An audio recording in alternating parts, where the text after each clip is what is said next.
final, mas sim sobre alguns jogadores que chamaram a atenção dentro desse time do Anápolis, onde a gente pegando a lista aqui de artilheiros, nas 3 primeiras colocações já aparecem tanto o Igor Cássio como também o Ariel, aquele mesmo jogador ex-Goiás. Tem muitos jogadores ex-Goiás nesse time do Anápolis, tá? Como por exemplo, o João Afonso, você lembra dele? Aquele volante ex-Goiás que passou pelo clube em 2018 e vem jogando bem após uma passagem discreta no Remo. O próprio Ariel, né? Vou falar sobre ele daqui a pouco no vídeo. E o Paulo Henrique. Falando sobre esse time do Anápolis, tem jogadores interessantes, promissores, mas que eu não vejo como solução para o Goiás na Série B. O Goiás poderia muito bem contratar um desses nomes, mas para auxiliar na composição do seu elenco.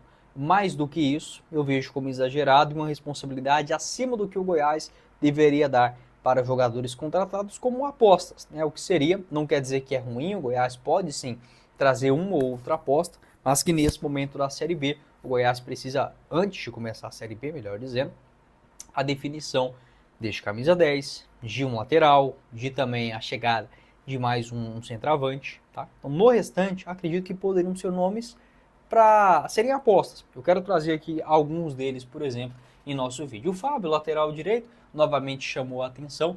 Nesse campeonato goiano, 2 gols marcados em 16 partidas, sendo um titular absoluto na competição. Um atleta que é jovem, tem só 23 anos de idade. No ano passado, esteve também na equipe do Vila Nova, onde jogou apenas 4 vezes, depois de um estadual bom, né? Ele foi especulado também no Goiás, mas acabou fechando com um rival. O Igor Cássio, centroavante, né, o principal destaque da equipe, é o artilheiro da competição, com 6 gols marcados em 15 partidas. Tem só 26 anos de idade, é destro, 1,84 m de altura. Também ele é revelado pelo Botafogo, começa no profissional ali em 2019, passa também no Porto B, em Portugal, Tombense, Anápolis, estava por último na Tombense também, onde acabou retornando nesse ano. Aqui o mapa de movimentação do jogador, que é aquele legítimo centroavante, em alguns jogos ficou no banco de reservas, mas nesta reta final decisiva é um jogador que vem sendo titular e chamando a responsabilidade também com 2 gols contra o Atlético. Ele ainda pertence a Tombense, só está emprestado ao Anápolis. Mais um jogador também que me chama a atenção é o Cadu, ponta esquerda. Ele tem 1 gol apenas nesse campeonato goiano contra o Atlético, mas a regularidade dele é algo que chama a atenção, além de ser um nome jovem. Em 16 jogos até agora, 8 como titular, uma nota média de 7,01, atuando principalmente na ponta esquerda. É um jogador aquele drible curto, de uma jogada individual, 1 contra 1, tem 1,78 m de altura, revelado nas categorias de base do São Joséense, esse clube lá da região metropolitana de Curitiba. Passou também no futebol da Bósnia, no Paranavaí, no interior do Paraná, no ano passado. Esteve no Rio Verde, também onde chamou a atenção no ano passado na disputa do Goianão da 3ª divisão, marcando 8 gols. E agora também na Série A, né, pelo Anápolis, jogando bem e agora sendo um nome também titular e importante nesta final. Além desses nomes, o que eu posso citar? O Ariel, né, o Ariel que já passou pelo Goiás, foi muito mal, principalmente naquele jogo contra o Ginásia, né, que ele entra. Ele jogou acho que só na Sul-Americana em 2024, mas se queimou muito rápido, aliás, em 2023, né, e perdeu aquele gol debaixo da trave, acabou selando a sua passagem pelo Goiás. Depois disso foi emprestado ao Londrina, encerrou o seu contrato e rodou pelo Santo André, São José e esteve no Anápolis também no ano passado, onde foi uma peça importante na conquista do acesso na Série D.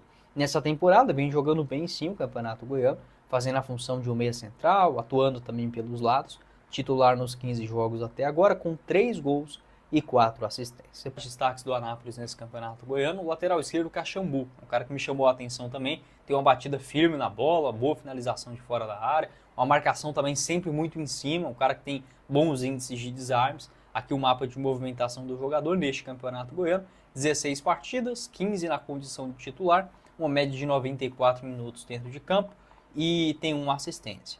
Uma média de quase 8 bolas recuperadas por jogo e 3 cortes por partida. É um cara assim que de fato no índice defensivo tem 3 cartões amarelos, ele chama bastante atenção. Ele passou principalmente no interior, né, dos clubes, por exemplo, no Sul, né, no Paraná, Rio Grande do Sul, interior de São Paulo, pelo São Bento, Juventus. Estava por último em Malta e foi uma contratação do Anápolis para esse campeonato goiano. Vem dando certo, ele que é natural da cidade de Caxambu, né, lá em Minas Gerais, no sul de Minas. É um jogador que me chama a atenção, uma posição escassa aqui no futebol brasileiro. Não me surpreenderia se ele fechasse, por exemplo, com outro clube de uma segunda divisão. E o goleiro Paulo Henrique também, um jogador revelado nas categorias de base do Goiás, já vem de boas temporadas. Para mim seria um bom reserva hoje no Goiás, tranquilamente. Tá? O Paulo Henrique que nesse campeonato goiano tem 15 jogos, titular do começo ao fim, com 13 gols, 13 gols sofridos, perdão, neste estadual. Ele esteve no Goiás entre 2013, no profissional, até 2018, entre idas e vindas, né? Foi emprestado ao Tupi também de Minas Gerais em 2017, na disputa da Série C. Também jogou bem pela Portuguesa do Rio de Janeiro em 2022. No ano passado esteve no Volta Redonda, atleta que tem contrato até o final desse ano, e uma nota média até agora muito boa de 7,29, fechando o gol também no jogo da ida. Você pode deixar a sua opinião também sobre o Paulo Henrique.